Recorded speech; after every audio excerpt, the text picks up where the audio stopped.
داسې ناممکن کار په دې دنیا نشته چې الله یې ونه شي کړی.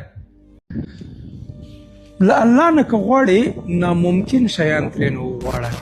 ګوره الله که یعقوب علیه السلام ته خپل زوی یوسف علیه السلام وروسته له 40 کلونو ورګرځوي، الله که ذکریا علیه السلام ته په داسې وخت کې چې امید ترې نه وي اولاد ورکوي، الله په داسې وخت کې چې ابراهیم علیه السلام ته اور آراموي او نرموي، ستا مشکلات هم حلوی شي. داسې ناممکن کار په دې دنیا نشته چې الله یې ونه شي کړی. ان الله على كل شيء قدیر. الله په هر څه باندې قادر ده، په هر څه باندې. الله ته د سرطان جوړول اسانه دي، الله ته $1 میلیارډ چې تا ته درکړي اسانه دي، الله ته داسې کار چې یو چاته ته نشي رسېدی هغه ته دې ورسوي اسانه دي. هر ناممکن کار الله ته ممکن ده، الله یې کولی شي. نو الله نه وغواړه، الله نه داسې شیان وغواړه چې ستا له وسه پورته وي او په دې مه